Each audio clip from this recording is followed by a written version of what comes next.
বলেছি এই যুদ্ধ আমেরিকা ইসরায়েল বনাম ইরান না, এই যুদ্ধ আমেরিকা ইসরায়েল বনাম ইরান না, এই যুদ্ধ আমেরিকা ইসরায়েল বনাম চীন রাশিয়া। যারা একটু মাথা খাটান এরা বুঝতে পারবেন। এখন কেমনে? তাহলে ভূমিকায় আসেন। চীন তেলের দিকটা খুব দুর্বল, কিন্তু শিল্প দিয়া গোটা বিশ্ব দখল করে ফেলছে। আপনারা শোনেন, ভবিষ্যৎ পরাশক্তি আমেরিকা নাকি চীন? কথা বলেন, ভবিষ্যৎ পরাশক্তি আমেরিকা নাকি চীন? চীন। তাহলে চীন যদি ভবিষ্যৎ পরাশক্তি হয়, রানিং পরাশক্তি কি বইয়া থাকে? রানিং পরাশক্তি কিন্তু চেষ্টা করে আমার ভবিষ্যৎ পরাশক্তি করে, কিন্তু ঠেকাইতে হবে। কথা বুঝেন নাই? আমি ক্ষমতায় 15 বছর, আরো 30 বছর থাকবো। 47 সালের ভীষণ বাধা দেয় কি ওরে সাইজ কর। কথা ঠিক না ঠিক? তো চীন ভবিষ্যৎ পরাশক্তি, আমেরিকা চিন্তা করতেছে এটারে থামাইতে আর তেলের কলজার মধ্যে হাত দিতে হবে। কার কলজায়? তেলের কলজায়। তেলের কলজায় হাত দিতে হলে কি করতে হইব? ভেনেজুয়েলার তেলটা আমার দখল করতে হইব। ভেনেজুয়েলার প্রেসিডেন্টকে স্ত্রী গ্রেফতার করছিল। কথা বলেন, করছিল? পরে তেলের খনি আমেরিকা দখল করছে। কথা বলেন নাকি? দখল করছে? করছে। দ্বিতীয় সবচেয়ে তেলের আমদানি রপ্তানি চীন করে ইরান থেকে।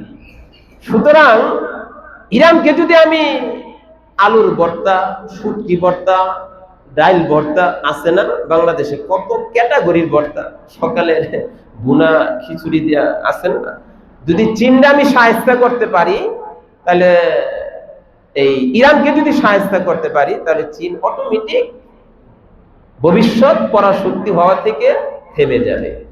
চীন কি বয়ে রয়েছে? ও ভাই কথা বলেন, চীন কি বয়ে রয়েছে? বয়ে রয়ে। আচ্ছা, ভেনেজুয়েলার কিছুদিন আগে সাহায্য করলো, চীনারে চূড়ান্ত সাহায্য করার আগে এর 5 বছর আগে প্রস্তুতি নিচ্ছে পাকিস্তানকে আমার হাতে নিতে হবে। কথা পরিষ্কার। কারে? পাকিস্তান। কিন্তু ইমরান মুনাফিক না। পাকিস্তানের সাবেক বিশ্ব ক্রিকেট দলের জয়ের অধিনায়ক ইমরান খান পাকিস্তানের প্রধানমন্ত্রী, ও আমেরিকার কাছে মুসলমান হবে না। জাতিসংঘের এক ভাষণে, আমি তো দেখাইতে পারবো না, ইমরান খান বীরের মতো হেঁটে যায় আর প্রতিবেশী রাষ্ট্রের প্রধানমন্ত্রী দিয়া যায়।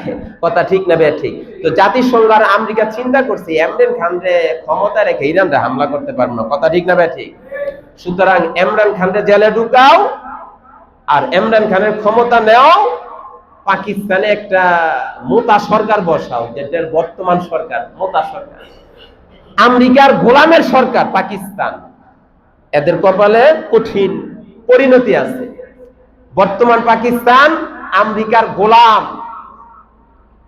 আগের বার যে ইরানকে হামলা করলো, তখন পাকিস্তানের প্রধানমন্ত্রী বলেছিলেন, কি বলছিলেন?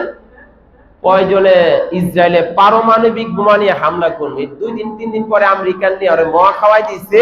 এরপরে পাকিস্তানের প্রধানমন্ত্রীর কোনো বক্তব্য নাই, পাকিস্তানের সেনা প্রধান আর প্রধানমন্ত্রীর কি নাই, কোনো বক্তব্য নাই, এবং সেনা প্রধান এবং প্রধানমন্ত্রী সব আমেরিকার ইশারায় চলতেছে। এরপরে রণকৌশলটা দেখেন, ইরান হামলার আগে আফগানিস্তান পাকিস্তানে যুদ্ধ লাগাই দিচ্ছে। কথা ঠিক না ঠিক? এটা কার নকশা? আমেরিকান নকশা। এটা কার নকশা? আমেরিকান নকশা। আমি ইরানটা হামলা করতেছি, 6-9 বুঝি না, তুই আফগানিস্তানে হামলা কর, তোরা খালাতো ভাই মামাতো ভাই মিল্লা জিলা যুদ্ধ করতে থাক, এই দিক দিয়ে আমি ইরানরে আমার কৌশল অনুসারে মোয়াবানা লাই। কথা ঠিক না ঠিক? তো আফগানিস্তান পাকিস্তান যেখানে ইরানের পক্ষ হয়ে যুদ্ধ করবে, এখন খালাতো ভাই আর মামাতো ভাইয়ের মধ্যে লাগাই দিছে, খালাতো ভাইয়ের মধ্যে লাগাই দিছে, মুসলমান লাগাই দিয়া এখন আফগানিস্তান আর পাকিস্তান যুদ্ধরত, এখন ব্যাপকভাবে হামলা করতে